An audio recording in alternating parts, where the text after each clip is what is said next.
नरक निवारण चतुर्दशी 2024 माघ मास शिवरात्रि। पूजा व्रत विधि कथा महत्व इसलिए भगवान शिव को प्रिय है। यह व्रत माघ मास शिवरात्रि इस वर्ष 8 फरवरी गुरुवार को है। वैसे तो शिवरात्रि हर महीने की कृष्ण पक्ष की चतुर्दशी तिथि को आती है। इनमें माघ और फाल्गुन मास की शिवरात्रि का सबसे अधिक महत्व है। माघ मास की शिवरात्रि फाल्गुन मास की महाशिवरात्रि के समान ही पुण्यदायी है। आइए जानते हैं माघ मास शिवरात्रि, जिसे नवरक निवारण चतुर्दशी के नाम से भी जाना जाता है, उसका महत्व, कथा और व्रत विधि। माघ शिवरात्रि नरक निवारण चतुर्दशी व्रत कथा महत्व। माघ मास की कृष्ण पक्ष की चतुर्दशी को नरक निवारण चतुर्दशी कहा जाता है, जो इस वर्ष 8 फरवरी को है। इसे माघ शिवरात्रि भी कहते हैं। इस व्रत का धार्मिक दृष्टि से काफी महत्व है। पुराणों के अनुसार इस तिथि पर भगवान शंकर की पूजा करने से आयु में वृद्धि होती है, स्वर्ग नरक के फेर से मुक्ति मिलती है। इस दिन शिव का ध्यान करने से सिद्धियों की प्राप्ति होती है। इस व्रत में बेर और सेम का प्रसाद अर्पित करने का विधान है। इसे महात्म्य के कारण ही इसे नरक निवारण चतुर्दशी के नाम से भी जाना जाता है। इस वजह से खास है।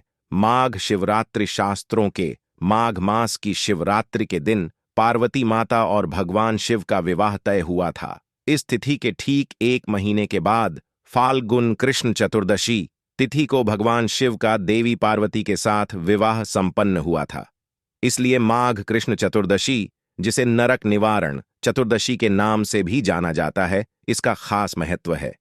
वैसे तो हर माह की कृष्ण पक्ष की चतुर्दशी को भगवान शिव की पूजा के लिए श्रेष्ठ है, लेकिन शास्त्रों के अनुसार माघ और फाल्गुन माह की चतुर्दशी शंकर भगवान को सर्वप्रिय है, जिस कारण इन दोनों ही तिथियों को शिवरात्रि के समकक्ष ही माना जाता है। इस दिन शिव ही नहीं, शिव के साथ पार्वती और गणेश की पूजा करने से मनोकामना पूरी होती है और नरक से मुक्ति मिलती है। नरक द्वार करता है बंद। माघ शिवरात्रि का व्रत हिंदू धर्म के अनुसार मृत्यु के बाद अपने कर्मों के हिसाब से स्वर्ग और नरक की प्राप्ति होती है। शास्त्रों के अनुसार जहां स्वर्ग में मृत्यु के बाद मोक्ष प्राप्त होता है, वहीं नरक में अपने बुरे कामों के फलस्वरूप कष्ट झेलने पड़ते हैं। इससे मुक्ति पाने के लिए यह तिथि विशेष है, इसलिए इसे नरक निवारण चतुर्दशी कहा जाता है। इस दिन विधि विधान से पूजा करके नरक से मुक्ति मिलती है। शिवरात्रि नरक निवारण चतुर्दशी पर खास तरीके से करें। शिवजी की पूजा इस दिन भगवान शिव को बेलपत्र, बिल्वपत्र और बेर जरूर चढ़ाना चाहिए। अगर उपवास करें तो व्रत को बेर खाकर तोड़ना चाहिए। साथ ही इस दिन रुद्राभिषेक करने से मिलने वाला फल कई गुना बढ़ जाता है। इस दिन ब्राह्मण को घी और शहद का दान करने से रोगों से छुटकारा मिलता है। किसी के घर में कोई रोगी है तो वह इस अवसर पर यह उपाय कर सकते हैं। यह है विधान। महाशिवरात्रि का व्रत करने के लिए त्रयोदशी को एक समय भोजन करके चतुर्दशी को निराहार रहना होता है। पत्र, पुष्प तथा सुंदर वस्त्रों से मंडप तैयार करके वेदी पर कलश की स्थापना करके गौरी शंकर तथा नंदी की मूर्तियां स्थापित करें। कलश को जल से भरकर रौली, मौली, चावल, पान, सुपारी, लौंग, इलायची, चंदन, दूध, घी, शहद, कमलगट्टा, धतूरा, बेलपत्र आदि शिवजी को अर्पित करें। रात को जागरण करके 4 बार शिवजी की आरती करें। दूसरे दिन प्रातः जौ, तिल, खीर तथा बेलपत्र का हवन करके ब्राह्मणों को भोजन करवाकर व्रत का पारण करें। शिव पर चढ़ा नैवेद्य खाना निषिद्ध है। भगवान शिव पर चढ़ाया गया नैवेद्य खाना निषिद्ध होता है। जो मनुष्य इस नैवेद्य को खा लेता है वह नरक को प्राप्त होता है। इस कष्ट के निवारण के लिए शिव जी की मूर्ति के पास शालिग्राम की मूर्ति रखी जाती है।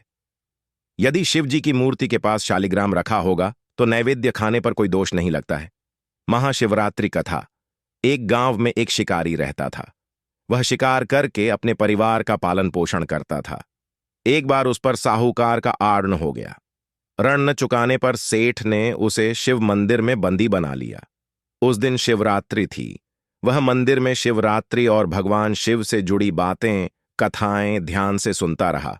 संध्या होने पर सेठ ने उसे अपने पास बुलाया। शिकारी ने अगले दिन आरण चुकाने का वादा किया तो सेठ जी ने उसे कैद से मुक्त कर दिया।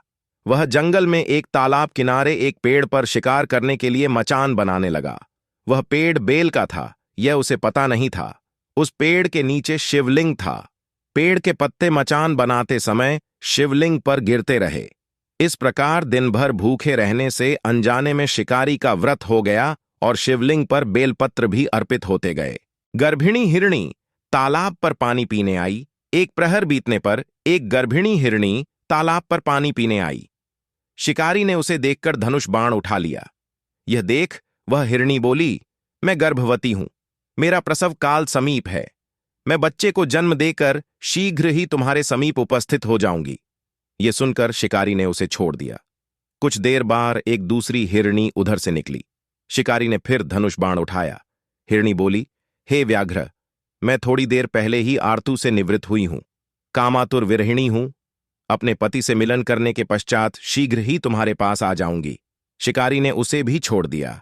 रात्रि के अंतिम प्रहर में एक मृगी अपने बच्चों के साथ उधर से निकली। शिकारी बाण चलाने ही वाला था कि हिरणी बोली, मैं इन बच्चों को इनके पिता के पास छोड़ आऊं, फिर तुम मेरा शिकार कर लेना। शिकारी को इस पर दया आ गई और उसे जाने दिया। पौएं फटने को हुई तो एक मोटा ताजा हिरण आता दिखा। शिकारी ने बाण उठाया, लेकिन हिरण बोला, हे व्याघ्र, यदि इससे पहले 3 हिरणियों को मार दिया हो तो मुझे भी मार दीजिए, ताकि मुझे उनका वियोग न सहना पड़े। मैं उन तीनों का पति हूं।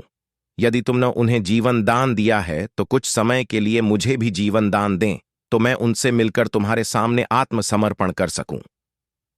बेलपत्र चढ़ाने से उसमें भगवत भक्ति का संचार। यह सुनकर उसके मन में रात की सारी घटनाएं घूम गईं। रात्रि जागरण, भूख प्यास और शिवलिंग पर बेलपत्र चढ़ाने से उसमें भगवत भक्ति का संचार हो गया।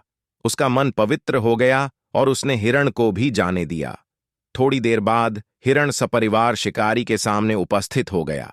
जंगली पशुओं की सत्यप्रियता और सामूहिक प्रेम भावना देखकर उसे आत्मग्लानि हुई। उसने नेत्रों से आंसू बहने लगे। उसने हिरण के परिवार को मुक्त कर दिया। आकाश से समस्त देवता यह घटनाक्रम देख रहे थे। भगवान शिव की कृपा से साहूकार ने शिकारी का आर्न भी माफ कर दिया। ऐसी ही रोचक तथ्यों के लिए हमारे स्पेस को ज्वाइन करें